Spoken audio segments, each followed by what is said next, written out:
Hi, welcome back. And today's vlog, I'm gonna handle a topic I'm sure you find quite interesting to experience. Have you ever seen one of those aircrafts or aeroplanes flying by and asked yourself very mind-blowing questions? I mean, why is it flying by in the first place? I mean, it's a marvel how this huge thing carrying over 200 passengers is able to float in air and land with such ease. If that's what you want to understand, then you're in the right place. But it's time we actually asked ourselves really pertinent questions. And in superficial sense, my first would be, how is it that an aircraft weighing over 100,000 pounds is able to sustain itself in air?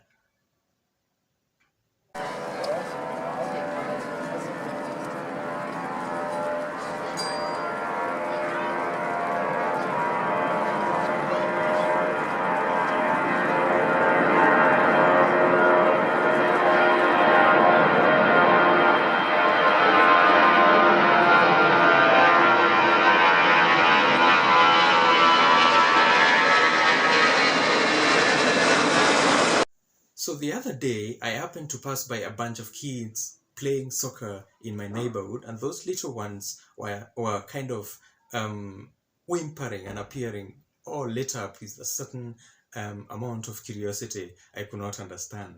Then I conferred with one of them. Hey, what's up? And the little one said, look, up there, it's in the sky. So I really wondered what is in the sky, but well, stick around a little while and you'll understand why you were right to exhibit such symptoms of curiosity as a kid.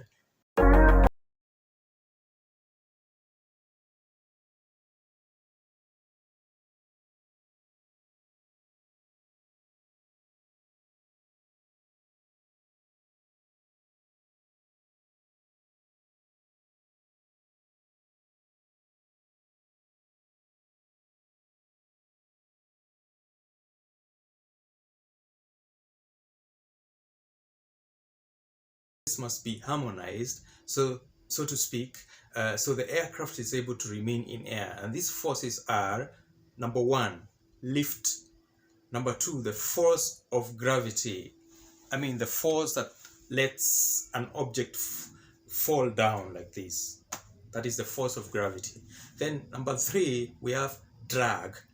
And number four, we have thrust. And to begin with, let's appreciate that this harmonization cannot be realized without tying in the structure or design of an aircraft. As such, I will undertake to introduce a crucial part of an aircraft that should be relevant to the elements of my today's vlog, and that is the aircraft wings.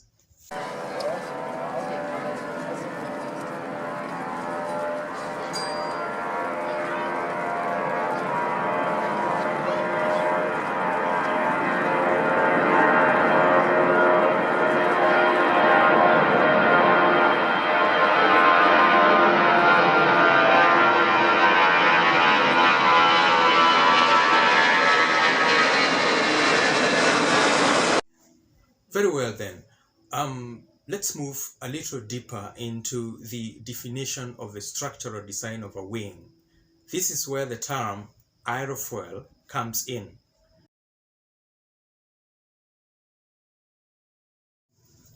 An aerofoil is a structure with curved surfaces designed to give the most favorable ratio of lift to drag in flight, used as the basic form of the wings, fins, and tailplanes of most aircrafts. This is basically a cross-section of the main plane or the wing of an aircraft. As you can see, we have four major sections of this cross-section, or the aerofoil, so to speak. The leading edge, the trailing edge, the conch line, and the main camber. The camber of the upper surface is longer than the camber of the lower surface, as can be seen on the diagram.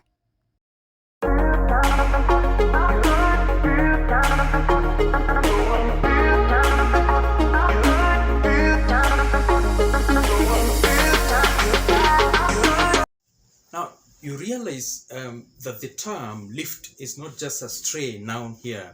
It's essentially the main force that we want to examine, because this is the force that holds the aircraft in air, and so that for level flight at cruising altitude, the lift must be equal to the weight of the aircraft. The wings give the aircraft's lift, and that should be on the tip of your fingers. But how is this achieved? Look at the cross-section of the look at the airfoil cross-section. That's how the wing looks like from a cross-sectional point of view. The observation number one is that the top camber is longer than the bottom camber. That is one. So by simple logic, when the wings move relative to the air, it is as though the aerofoil is actually doing the same. So that the air molecules moving along the top camber have to travel faster than the ones moving at the bottom of the aerofoil, if they are actually to reach the trailing edge at the same time. Why? As reiterated, the bottom camber is shorter than the top. And this, folks, is where a very important principle must be mentioned. That is the Bernoulli's principle.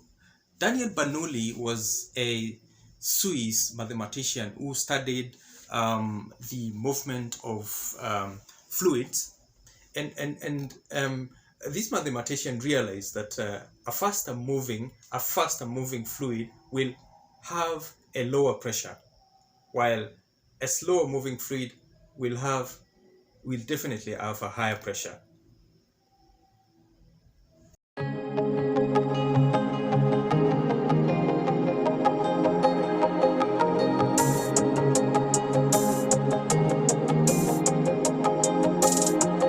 So I'm going to carry out a simple experiment that will be easy for a layman to understand the Bernoulli's principle and how lift is created in an aircraft wing. So with me is a small strip of paper here. So you hold the small piece of paper like so. You realize that the top part of the paper is curved and the bottom looks like so. Let's assume this is an aerofoil with the top camber, the bottom camber. So I'm gonna blow over the top camber and observe what happens. Okay.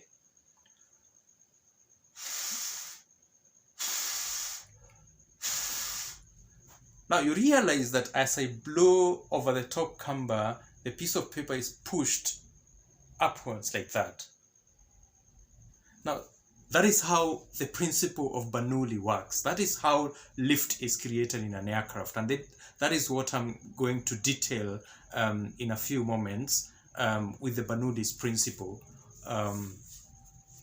experiment that I'm going to show you right now. Now let's apply this to our aerofoil so that when a plane takes off, the speed has to be high, and when the air hits the wing, you're going to have faster moving air on its top. The air moving at the bottom of it is slower because it's curved and therefore shorter. This slower air creates a high pressure region, while the faster moving air creates a low pressure region. The differential pressure is indeed what pushes the aerofoil upwards.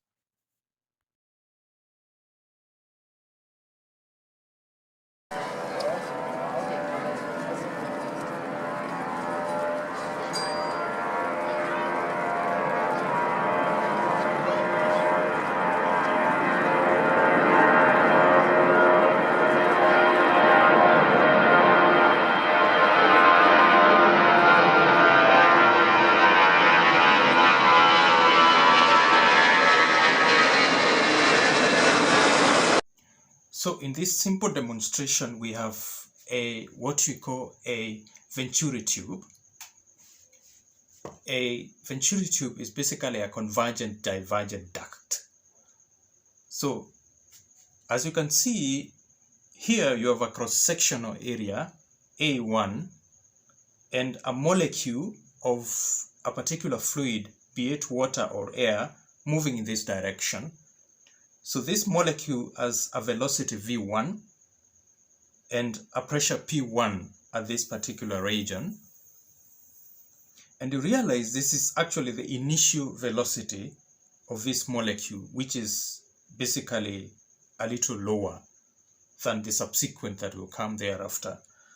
And when you look at this tube, you see that at this very lowest velocity, the fluid here rises has a height of, say, x to this particular point here. The fluid rises. As the fluid moves in this direction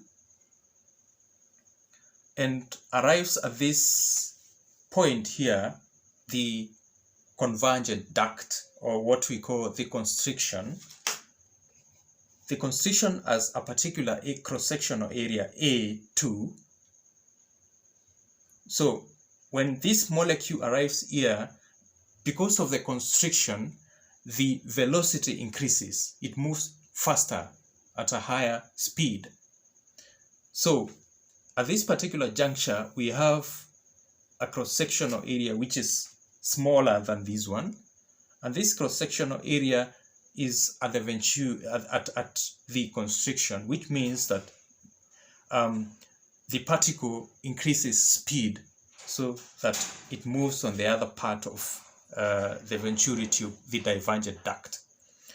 So you realize that even if the particle increases its speed to V2, the pressure reduces here. Why do we see that the pressure is different than the one that began here? Because of the height of the fluid in this particular tube here. You see there is a difference in the height of the fluid that moves through this pipe, and the fluid that moves through the other pipe here, which means that the pressure is different. So basically, Bernoulli's principle states that when the velocity increases, when the velocity of a particular particle of a fluid increases, the pressure reduces.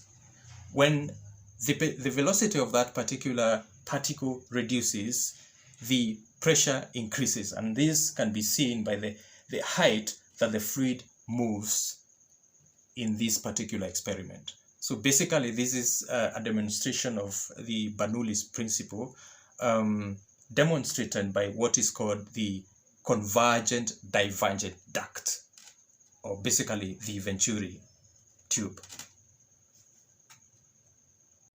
So folks, the demonstration of the Bernoulli's principle marks the end of my vlog today, and I hope you understood how lift is created in an aircraft.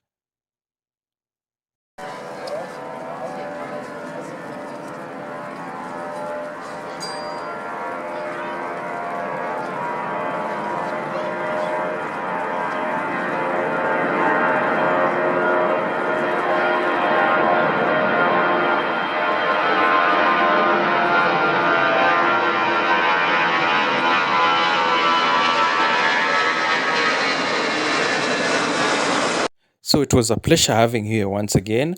And this is Victor signing out. And please, those who are not subscribed to this channel, please hit the subscribe button and try to support the channel. Thank you. Goodbye. Until next time.